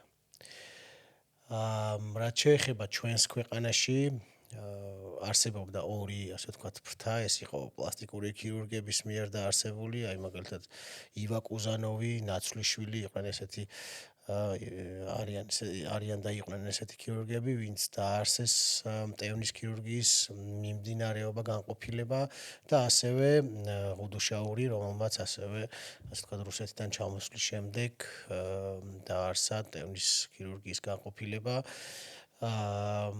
და მას შემდეგ, ასე ვთქვათ, დიდი ტრადიციები აქვს, ბევრი ექიმი არსებობს, ვისაც გამოგონებები აქვს ამ დარგში. რა თქმა უნდა ჩვენ მაშინ საბჭოთა კავშირის შემადგენლობაში ვიყავით და ბევრი პრემია აქვს მიღებული. დღესდღეობით არსებობს მტევნის ქირურგიის ასოციაცია, რომელიც აქტიურად მოღვაწეობს, მეც ერთ-ერთი წევრი ვარ ამ ასოციაციის. თუმცა ზოგადად ხალხში მაინც ინფორმაციის ნაკლებობა არსებობს ამ კუთხით და ესეც ასე ვთქვათ სამედიცინო განათლების ასე ვთქვათ არასაკმარისობაზე მიუთითებს ზოგადად საზოგადოებაში და ხალხში. ძალიან ბევრმა არ იცის რომ არსებობს ცალკე დარგი, თუმცა ტრავმატოლოგია ორთოპედიაში კიდევ ბევრი ცალკე დარგი არსებობს, როგორიც არის მაგალითად სპორტული ტრავმატოლოგია, არის ტერფის ქირურგია, ცალკე არის ონკოორთოპედია, ხერხემალი და ასე შემდეგ. ბავშვთა და ასე შემდეგ. დღესდღეობით იმის გათვალისწინებით, რომ ჩვენს ქვეყანაში ასე ვთქვათ ინდუსტრია არ არსებობს, ქარხნები იმდენი არ არის, ისეთი რაოდენობით არ არის ვთქვათ პროფესიული ტრავმები. თუმცა არის სპორტი, არის ასე ვთქვათ მაინც არსებობს ესეთი ასე ვთქვათ პროფესიული ტრავმები, არსებობს მაგრამ არა დიდი რაოდენობით. არსებობს ასევე თანდაყოლილი ანომალიებიც, თუმცა ესეც არ არის ძალიან ბევრი, რატომ? იმიტომ რომ საინტერესო ჩემი კოლეგა სოფო წილოსანი ამერიკაში იყო წასული და სხვათა შორის მაგას არ დავკვირვები ვარ და სტატისტიკურად ამერიკის შეერთებულ შტატებში არის ძალიან ბევრი თანდაყოლილი ანომალია. რატომ? იმიტომ რომ იქ აბორტი არის საკრძალული კანონით. ჩვენთან არ არის საკრძალული. შესაბამისად ისეთი ანომალიები ხშირად აღარ გვხდება, როგორიც არის თქვათ ამერიკის შეერთებულ შტატებში. რა თქმა უნდა, მტევნის ქირურგია ეს არის ცალკე დარგი, ცალკე სპეციალობა. და აუცილებლად სჭირდება, ასე ვთქვათ, ტევნის დაზიანებებს სპეციალისტი, რომ სწორად წარმართოს, ვთქვათ, ესა თუ ის პრობლემა პაციენტის დაავადება თუ ტრავმა. რამდენად ასე ვთქვათ სპეციფიურია, რამდენად მოითხოვს ვიწრო სპეციალიზაციას ეს თქვენი რა თქმა უნდა, მიმართულება? ეს სპეციფიურია და ან ეს თუ არ არ რამე არის გადამზადება? ბევრ ექიმს გონია, რომ ეს არის თითის მოტეხილობა მარტივად. არა, თითის ექიმობა არ არის ესე, იმიტომ რომ hand surgeon ესე იშიფრება არის, ასე ვთქვათ, ნამდვილად. ზედა კიდურის, სადაც ძალიან ბევრი სტრუქტურაა, ძალიან ბევრი, ასე ვთქვათ, ორგანოა, რომელსაც ანუ ჭირდება სპეციფიური უნარჩვევები, როგორც არის მაგალითად მიკროქირურგიული უნარჩვევები, როგორც არის ორთოპედიული უნარჩვევები, ანუ ეს არის სხვადასხვა დარგების გაერთიანება და ამით არის ის საინტერესო, თორე კიდური არ არის, ხო, დიდი, ასე ვთქვათ, და იგივე, მაგრამ ეს მცირე მიდამოც კი იმის გამო, რომ ბევრი სტრუქტურა ერთიანდება აი ამ კონკრეტულ დარგში, არის ძალიან მრავალფეროვანი აი ამ მიდამოს დაავადებები და რა კეთდება, მოდი მაშინ ესე ვიკითხავ, რა კეთდება იმისთვის დღევანდელ რეალობაში საქართველოში, თუნდაც ჯორდანიას ცენტრში, მოდი ესე ვიტყვი, სადაც როგორც ვიცი, ჩამოყალიბებული არის მტევნის საერთაშორისო ინსტიტუტი, ცენტრი, ბოდიშით. რა კეთდება იმისთვის, რომ რითი საზრდოობს, რა საშუალებებია განვითარებისთვის, თუ გვაქვთ რაიმე საერთაშორისო თანამშრომლობის, რატო ქვია საერთაშორისო, თუ გვაქვთ რაიმე საერთაშორისო თანამშრომლობის პრეცედენტი და ასე შემდეგ, აი ორი სიტყვით მოგიხსნათ. ძალიან საინტერესო საკითხი არის, იმიტომ რომ ჩვენ გვაქვს იმის ბედნიერება ჟორდანიას სამედიცინო ცენტრში და არა მარტო სულიად საქართველოში ყავდეს ისეთი წარმატებული მსოფლიო დონის ექიმი, როგორიც არის ქრისტიანა სავიდუ, მას აქვს მრავალწლიანი გამოცდილება ამერიკის შეერთებულ შტატებში მუშაობის და ჩვენმა ანუ ასე ვთქვათ, მიმართულებამ და მან შევქმნით ესეთი International Hand Center, ანუ საერთაშორისო მტევნის ცენტრი. რა თქმა უნდა, ეხლა ეს ცენტრი ეხლა დგავს თავის პირველ ნაბიჯებს, თუმცა იქ ეგმება ძალიან ბევრი რამ, როგორც მკურნალობის, ასევე რეაბილიტაციის კუთხით. რა თქმა უნდა, ჩვენი მიდგომები იქნება საგანმანათლებლო დატვირთვაც იქნება. აუცილებლად საგანმანათლებლო, ასე ვთქვათ, იქნება ჩვენი მიდგომა იქნება თანამედროვე და მიზანი ამ ცენტრის ეს არის ტევნის ქირურგიის განვითარება საქართველოში და მიახლოება იმ საერთაშორისო სტანდარტებთან, როგორიც დღეს არის, ვთქვათ, მსოფლიოს განვითარებულ ქვეყნებში და ამის რესურსი და საშუალება ნამდვილად არის, ძალიან დიდი ხელშეწყობა არის უშუალოდ ჟორდანიას სამედიცინო ცენტრის ხელმძღვანელობისგან და ეს ძალიან მნიშვნელოვანია. ამ ქალბატონის სურვილიც ძალიან დიდია, რომ ჩვენ დაგვეხმაროს. ხა ამაზე ეს სირცხვილი არ არის, ყველა ჩვენ გვჭირდება მათი დახმარება ყოველთვის. იმიტომ რომ ისინი ყოველთვის ერთი ან ორი ნაბიჯით წინ არიან მინიმუმ ვიდრე ჩვენ და ნებისმიერ ექიმს, ნებისმიერ ასე ვთქვათ, ტევნის ქირურგს ექნება იმის საშუალება, რომ ჩვენთან ასე ვთქვათ, ჩვენი მისი გამოცდილება, ჩვენი გამოცდილება, ასე ვთქვათ, ნახოს, გაიზიაროს და მიიღოს შესაბამისად თავისი გამოცდილება. ძირითადად ამ ქალბატონის ასე ვთქვათ, ის მუშაობს დუბაიში, არის ასე ვთქვათ, წამყვანი მტევნის ქირურგი დუბაიში და ის არის გამოცდილი როგორც ბავშვებში, ისევე მოზრდილებში და ვფიქრობ, რომ მისი მიდგომები ძალიან გამოგვადგება ჩვენ, რომ მივიღოთ უმაღლესი სტანდარტი სამედიცინო მომსახურების. ასევე მაქვს ინფორმაცია და დიდი ალბათობით დამეთანხმები, რომ ჟორდანიის სამედიცინო ცენტრში და კერძოდ შენს მიერ ტარდება მინი-ინვაზიური სახსრის ოპერაციები თანამედროვე მიდგომით და არა მარტო ჩემს მიერ, შენს მიერ. ხო, ტევნის მიმართულებით ვიძახი. უბრალოდ აქ არის საუბარი როგორც სადიაგნოსტიკო ის სამკურნალო ენდოსკოპიურ ჩარევაზე, ართროსკოპიებზე, რომელიც ეს არის ნაკლებად ინვაზიური, მოდი ესე ვიტყოდი, ინვაზიად ითვლება მაინც, ნაკლებად ინვაზიური, რომელიც ძალიან ასე ვთქვათ კარგი შედეგები აქვს ადრეული რეაბილიტაციის კუთხით და შესაბამისად დამზოგველი არის პაციენტისთვის, რაც ყველაზე მნიშვნელოვანი არის. ორი სიტყვით რო გითხრა თვითონ უშუალოდ ამ ზოგადად ჩემი მიდგომა არის ჩემი საერთაშორისო გამოცდილება, რაც არის თქვა ამდენი კონფერენციებზე, ფელოუშიპებზე ჩემი ყოფნის შემდეგ, ის არის რომ ჩვენ მაქსიმალურად გავამარტივოთ პროცედურები, რომლებიც ტარდება მტევნის და არა მარტო მტევნის დაზიანებების შემდეგ. ყველა ეს პროცედურა საოპერაციო სივრციდან ვცდილობთ, რომ გადმოვიტანოთ დღის სტაციონარის რეჟიმში, ანუ პაციენტს არ მოუწიოს ზედმეტი ინვაზიები, ასე ვთქვათ, ანესთეზიაც იყოს დამზოგველი და თვითონ პროცედურაც შესაბამისად და რეაბილიტაცია მოხდეს პაციენტის შეიძლება მალე. ამის საშუალება და რესურსი გვაქვს. ერთ-ერთი ამის კარგი მაგალითი არის ენდოსკოპიური ოპერაციები და სადიაგნოსტიკო ჩარევები და ეს ხორციელდება და განხორციელდება უფრო სწორად ეგრეთ წოდებული ნანოსკოპის საშუალებით, რომელსაც needle arthroscopy-ც ქვია, ანუ NEMS-ი. ხო, ის არის ძალიან წვრილი დიამეტრის 1.9 მმ არის მისი დიამეტრი და ნებისმიერ ასე ვთქვათ მსხვილ თუ წვრილ სახსარში შეგვიძლია მსგავსი სკოპით ადგილობრივი ანესთეზიის ფონზე პაციენტი 2 საათში მიდის სახლში, მაქსიმუმ 2-3 საათში. ეს არის ძალიან დიდი კომფორტი. გარდა ამისა, მას აქვს, როგორც გითხარით, სადიაგნოსტიკო მნიშვნელობაც. ხშირი არის ის რომ თქვათ ოქროს სტანდარტი სახსრის კვლევის, როგორც არის მაგნიტურეზონანსული ტომოგრაფია, ვერ 100% სიზუსტით ვერ სვავს დიაგნოზს რა პრობლემა აქვს პაციენტს. ამიტომ ჩვენი რადიოლოგები ხშირად აძლევენ პაციენტს რეკომენდაციას აღნიშნული მონაცემები მოხდეს მონაცემების კორელაცია ენდოსკოპიასთან, ანუ arthroscopic მონაცემებთან. მეცაც გეტყვით, მაგალითად მაჯის იოგების დაზიანების დროს ოქროს სტანდარტი არის arthroscopia და არა ვთქვათ მაგნიტურეზონანსული ტომოგრაფია, იმიტომ რომ მაგნიტურეზონანსულზე არ ჩანს ის დაზიანებები, რაც უშუალოდ ჩვენი თვალით შეგვიძლია დავინახოთ. და ძალიან საამაყოა ის ფაქტი, რომ ჩვენ ვიქნებით პირველები და ვართ პირველები ამიერკავკასიაში მსგავსი, ასე ვთქვათ, სერვისით.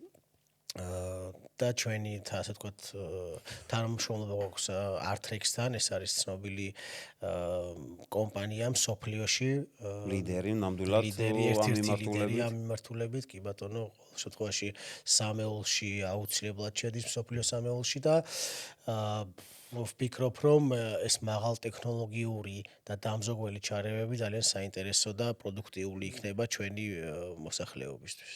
და არა მარტო ექიმებისთვის. ექიმებისთვისაც, იმიტომ რომ მან დავამატებ ზუსტად რაც თქვი, იგივე სადიაგნოსტიკო მეთოდის გათვალისწინებით ძალიან ბევრ პაციენტს მარტივად რომ ვთქვათ კლასტროფობიული მდგომარეობის გამო შიში აქვს ბევრი მიზეზი შეიძლება არსებობს. იქ შეიძლება იყოს თუნდაც სხვა სამედიცინო მიზეზიც, იგივე მეტალის იმპლანტის ამიწვენება, იგივე მეტალის იმპლანტი, რომელიც არ არის თავსებადი, როდესაც ვერ კეთდება მაგნიტურეზონანსული ტომოგრაფია. ეს შეიძლება იყოს ალტერნატიული მეთოდიკა ამისი და ასევე ეგრეთ წოდებული second look-ი, რომელსაც ეძახიან ქირურგები, რა თქმა უნდა. რომ ნახოთ თქვათ რა შედეგი გვაქვს ოპერაციაზე. კი ბატონო, ეს როგორც მართლა იმდენად კომფორტული და იმდენად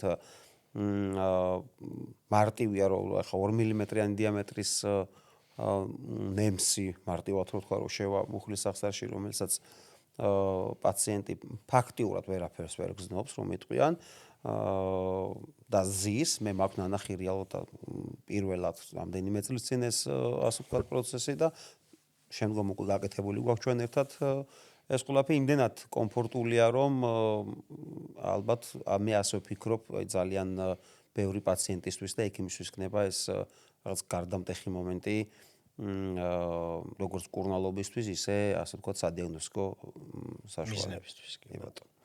პროფესიიდან გამომდინარე, დავით, ჩვენი პროფესიიდან გამომდინარე, რაღაც ერთგვარი პოლემიკა არის ძალიან ხშირად. თუმცა მე ჩემი მეორე პროფესია გარდა ორთოპედისა და ტრავმატოლოგისა არის სპორტის მედიცინა და რეაბილიტაცია და საკმაოდ ვაქცევ ყურადღებას, იმიტომ რომ ტრავმატოლოგიის და ორთოპედიის სწავლის პერიოდში გამიჩნდა ეს იდეა, რომ რატომღაც ეს პროფესიაც აუცილებელი არის რაღაც საფუძვლები კონდეს და ვისწავლე რომ იტყვია. გამოცდილება შენი იმასთან დაკავშირებით, რომ რამდენად მნიშვნელოვანია რეაბილიტაცია პრეოპერაციული და პოსტოპერაციული, მოდი ესე ვიტყვი, სანამ ეს არ ეხება სასწრაფო ოპერაციებს, რომელიც მნიშვნელოვანია პირობითად ვთქვათ, იგივე ენდოპროტეზირებების დროს, იგივე იოგოვანი აპარატის დაზიანების დროს, რამდენად მნიშვნელოვანია პაციენტის განათლება ამ მიმართულებით და იმ, ასე ვთქვათ, საშუალებების გამოყენება, რათა შევამციროთ პოსტოპერაციული, ხას უსვამე ამას, პოსტოპერაციული რეაბილიტაციის პერიოდიც. პრეჰაბი, რასაც ქვია, და კლასიკური რეაბილიტაცია. აი, შენი გამოცდილება რა არის? თუნდაც აი სხივმაჯის არსებობს კონდიციები და ასე ვთქვათ, მდგომარეობები, როდესაც ქირურგიული ჩარევა არ არის რეკომენდირებული და დაუყოვნებლივ. და საჭირო არის მომზადება კონკრეტულად პაციენტის კიდურის იმისათვის, რომ ჩავატაროთ ქირურგიული ჩარევა, რომლის შემდეგაც აუცილებლად იქნება საჭირო პოსტოპერაციული რეაბილიტაცია. ზოგადად სტატისტიკურად ესე არის, რომ პრერეჰაბის შემთხვევაში პოსტრეჰაბი, ანუ პოსტოპერაციული რეაბილიტაცია უფრო მარტივდება და უფრო მეტი შედეგი აქვს.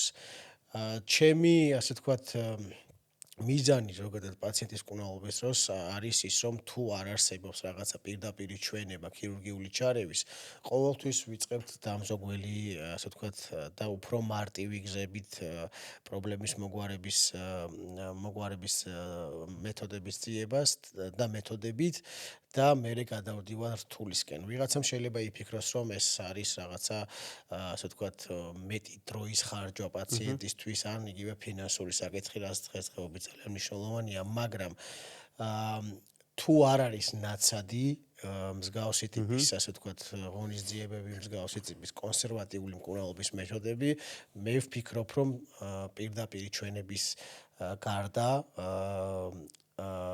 დანაშაულია 50-50, კი ბატონო. რაც შეეხება პოსტოპერაციულ პერიოდს და პოსტმკურნალობის, არა აქვს მნიშვნელობა ეს ქირურგიულად მკურნალებ თუ კონსერვატიულად, შედეგის 50% პირდაპირ კავშირში და პროპორციულად ნაწილდება რეაბილიტაციაზე.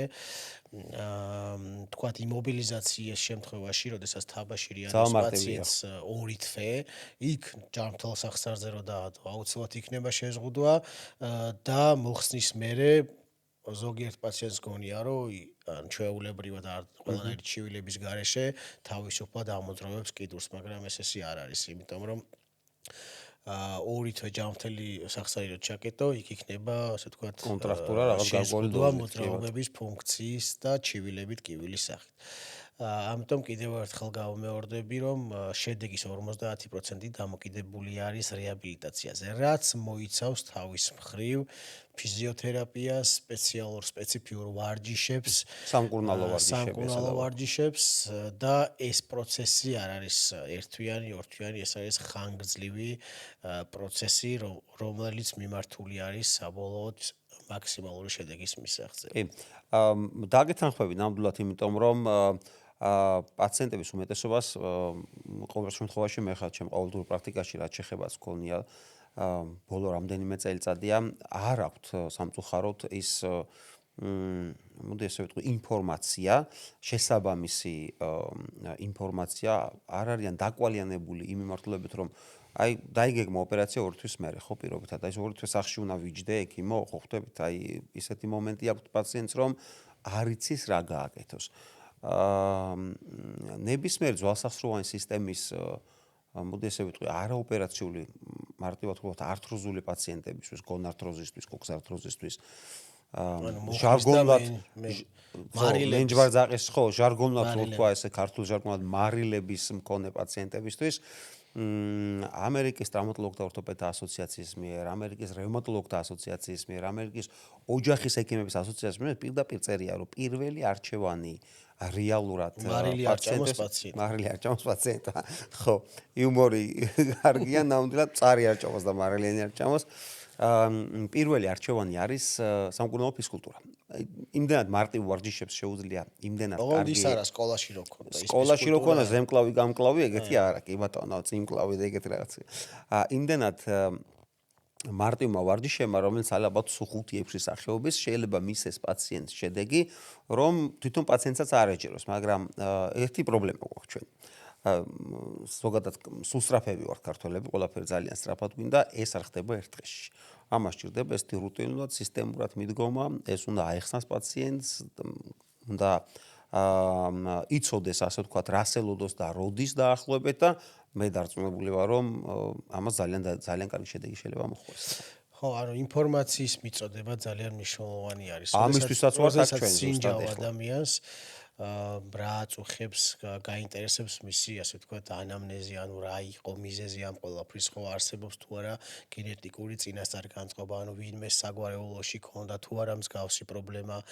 სინჯაო პაციენტს ვთქვათ იმ მიდამოს, ხო, ანუ ამ ყველაფერთან ერთად ძალიან მნიშვნელოვანი არის მიაწოდო ამომწურავი ინფორმაცია, თუ რას მოიცავს ის მკურნალობა, რომელსაც შენ გეგმავ მისთვის და რა სირთულეები, რა დადებითი და უარყოფითი მხარეები აქვს სხვადასხვა ტიპის, ასე ვთქვათ, ჩარევას და რა ტაიმინგი, ანუ რა დრო ჭირდება ამ ყველაფერს და რა პერიოდი. ეს ძალიან მნიშვნელოვანია. ამიტომ მაგალითად ჩემი კონსულტაციები მინიმუმ 9 საათი 40 წუთი მაინც გრძელდება, იმიტომ რომ ძალიან ძნელი ადამიანს აუხსნა დაავადების შესახებ, იმიტომ რომ ის არ არის ექიმი, მას არ ესმის შენი ტერმინოლოგია, მას არ ესმის შენი ტერმინოლოგია, ამიტომ ჩემი აზრით ვიზუალური სურათებით, იმ ვიდეოებით, რასაც მე ვუხსნი და ასე ვთქვათ, ვაწოდებ პაციენტს, უფრო მეტად ხდება აღქმა აი იმ პრობლემისაც მას გააჩნია და ვფიქრობ, რომ ამაზე ექიმად რო არ უნდა დაზოგოს პირიქით, ამას გაცილებით მეტი ასე ვთქვათ, შედეგი და ეფექტი ექნება, იმიტომ რომ პაციენტი მზად იქნება ამ ყველაფრისთვის და მისი განწყობა და ფსიქოლოგიური მომენტი, რაც საუბრის დასაწყისში აღნიშნეთ, რომ ძალიან მნიშვნელოვანია, იქნება, ასე ვთქვათ, თავის დონეზე. აი, აქვე დავამატებ, რომ ძალიან ხშირად პაციენტი წელისტკივილით, ეხლა ძალიან მარტივი, ყოველდღიური, ალბათ ყველას ქონია ჩვენ ეს მომენტი. ბანალური წელისტკივილით რომ მოდის და რა თქმა უნდა შესაბამის გამოკვლევის მერე, როდესაც ასე ვთქვათ, პოულობ ან არ პოულობ მარტივ რაღაცას, ისეთია რომ უხსნი, რომ მისთვის ყველაზე იდეალური ვარიანტი არის სამკურნალო ვარჯიში. ის ვარჯიშების კონკრეტული სპეციფიური მიდგომა, რომ მას მხოლოდ და მხოლოდ კარგს მისცემს მეცაებს. აქ პაციენტი ამ დროს თვითონ აკონკრეტ იცით რა არის ექიმო, აი მართალი ხართ, იმიტომ რომ მე როდესაც ვარჯიშობ, მაშინ უფრო უკეთესად ვხსნობ თავს. თუმცა აი ორი თვე არ მივარჯიშე და დამეწყო წელისტკივილი. ინფორმაცია. ძალიან კარგად ეგარი, ნახეთ, ამ კონკრეტულზე მინდა გითხრა, ანუ უცბად დანებება ვარჯიშის, წონის მომატება, ასე შემდეგ, იწვევს, ანუ ვარჯიშსაც უცბად არ უნდა დაანებო, თავი თუ ამის მიზეზი არ არსებობს კონკრეტულად. კი ბატონო. და სწორად აღნიშნე, რომ ეს იმიტომ ვარჯიშობ. სწორად აღნიშნე, სწორად აღნიშნე ის, რომ ინფორმაცია. მე აბსოლუტურად დაგეთანხმები მაშინ, რომ დრო არ უნდა კარგო პაციენტთან ზოგი დროის კარგავს ეძახის, მაგიტო ვიძახი მე. დრო არ უნდა დაზოგო, ჭყალებში არ უნდა დაკარგო იმაში, რომ აუხსნა ყველა დეტალი, ესაუბრო მის კონკრეტულ მდგომარეობაზე და თუ რა მოლოდინები უნდა კონდეს მას ამ ყველაფერსგან, იმიტომ რომ ეს ძალიან ბევრ რაღაცას პაციენტის მხრიდან ძალიან ბევრ დისკომფორტს მოხსნის. საინფორმაციო ვაკუუმი რაც მეტი აქვს ადამიანს, მით მეტად უფრო მეტი კითხვა უჩნდება და შესაბამისად მეტად confused არის, ესე რომ ქართულად რო ვთქვათ, უფრო მეტი შოკირებული. არა, მოდი ესე ვეთქვი ცოტა გზაბნეული არის. ლონდონში ხო არ სწავლობ? გზაბნეული არის, არა. სანდრო სწავლობდა. გზაბნეული არის მეტად. ამიტომ ასეთ პაციენტს რეალურად ნამდვილად სჭირდება ეს ასეთი მიდგომა და ნებისმიერს. ანუ არის შემთხვევები, რომ თვითონ მოდიან და უკვე იციან და ანუ ხო, ეს დაგუგლული არის, მოწეს კლასიკური ეს არის და კარგიც არის ერთის რო არ მოგატყუოთ. მე ასე ყოველ შემთხვევაში ასე მედალს მეორე მხრიდანაც უყურებ. ოღონდ არა ექიმის, არამედ პაციენტის მხრიდანაც და ძირითადად სტანდარტული კითხვები არის. უკვე ნოზოლოგიაზე რა ზრდით მოდიან თავის დაავადებას, რომელსაც აქვს. აი ცტრარი ექიმე მე უკვე ვიცი რა მაქვს, თუმცა მაინც ვამოწმებ თქვენთან. ესეთი სტანდარტი არის.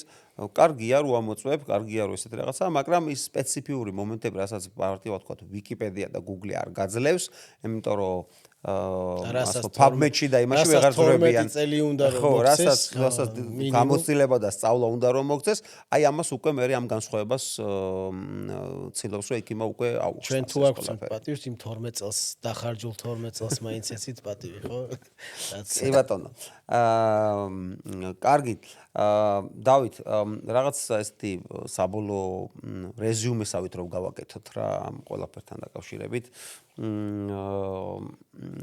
მე ესე ვიტყოდი რომ ყველაზე მნიშვნელოვანი არის პაციენტს ნაბიჯ რომ უყვეთ პაციენტს კონდეს ინფორმაცია თუ ვისთან როდის რა დროს და როგორ მივიდეს რა ვითარებაში მიაკითხოს ექიმს და სად მიაკითხოს აუცილებლად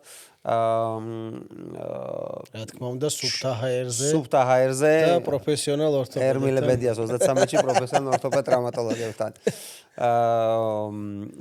სასიამოვნო იყო თქვენთან დისკუსია აი ჩამოვარდათ ხელი მზად ვართ ვემსახუროთ